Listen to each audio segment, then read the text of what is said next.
Rabbanim. Before I start, I'd just like to thank, first of all, the hosts of this evening on behalf of the students of Kiryat Shemona, Robin and Elliot Broidy,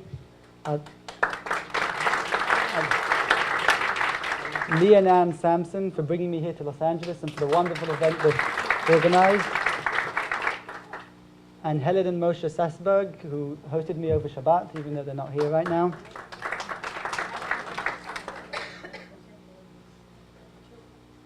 Three years ago, I was a student in Kiryat Shemona, and for the past 3 years ago, I was a student in Kiryat Shemona, and for the past 2 years, I've been serving in a commando intelligence unit in the IDF. I am now 21. I'd like to take you back a few years and try and explain to you how a student living in a warm, comfortable home in Jerusalem ended up studying in a yeshiva on the Lebanese border. One day, my high school principal walked into our classroom and said, "Let me give you guys a tip on how you are supposed to choose a yeshiva." And he wrote on the board behind us in big letters the word in Hebrew, machar, mem chet resh, meaning tomorrow. He said, "Let me give you the 3 main guidelines on how you should choose a yeshiva for tomorrow." The first one is makom, the place. The second one is chet, chaver, the friends. And the third one is the rav. This is how you choose a yeshiva. The place. Kiryat Shemona, as some of you may know, is way up on the border, the northern border, about 5 miles from Lebanon. Actually, my parents joke and they say that the reason I chose it is because it's the furthest away from home. But the year I first visited Kiryat Shemona was the year just after the Second Lebanon War, where only a few months earlier, thousands of rockets from Hezbollah were fired in its direction. And it seems strange that anybody would want to go there. But in fact, that same year, the 2 yeshivas who had the highest applicant rate in Israel were Sderot and Kiryat Shemona. We know that we're going to have to go into the army at some point, but we feel that even while we're in yeshiva, on some level, we're still defending our country. Kiryat Shemona is a very unique place. And it's also because it has a very strong relationship with the town. Rabbi Drori makes sure that every single student understands that our job is not just to sit in the Bet Midrash and study, but also to get up and help and volunteer in the society that we live in. So, for example, there was a point where farmers, because of the security situation, couldn't collect their crops. So students from Kiryat Shemona went down and helped them do it for them. The second, the friends. Probably the most important decision you have to make when you come to a yeshiva is you have to choose a chavuta. A chavuta is a partner, somebody you'll learn with. It comes from the root chaver, meaning friend. And it's very important that you choose the right person who you'll be studying with every day. But in Kiryat Shemona, you have something else. Apart from your regular chavuta, you have a chavuta bogeret, an older chavuta, somebody who's already been in the army and come back to the yeshiva. In theory, this means that you're studying together with your chavuta bogeret every day from 8 to 11 at night. But in practice, this means much more. It means you have somebody who will guide you and help you through your difficulties, and he acts more as a mentor, both in learning but also in life. And I think this creates a very strong bond between the students and the yeshiva.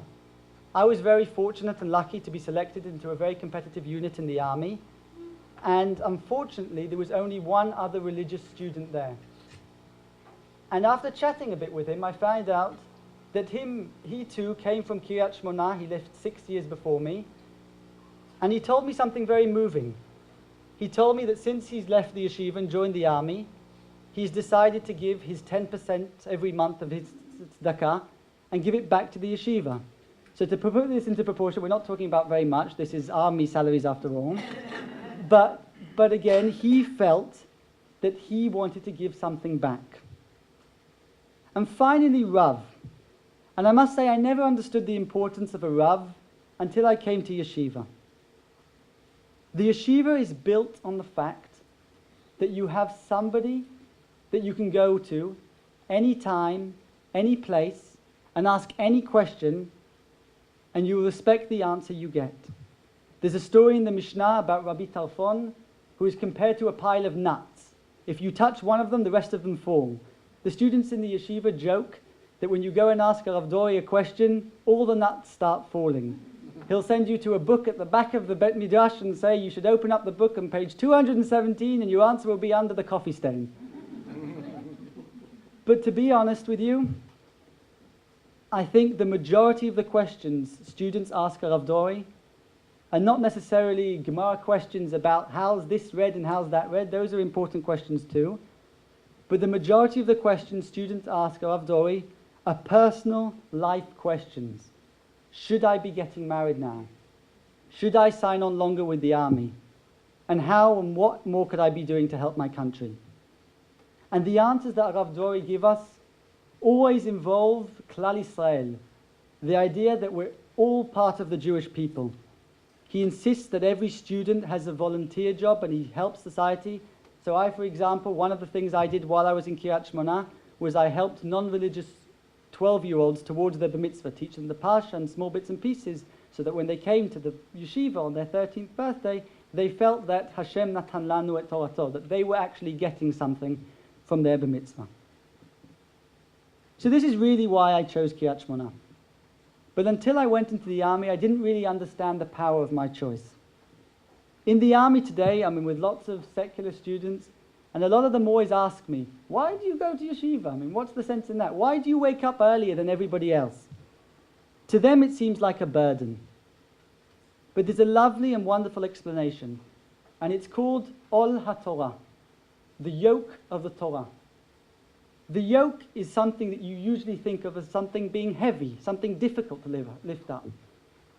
But when you think of what a yoke really is, what Ol HaTorah really is it something heavy, but not too heavy, that you use to lift up much heavier things.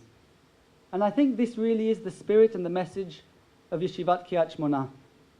The Torah, the mitzvot, and the good deeds that they teach us, to some they may seem like a burden. But what they really are, they're a yoke.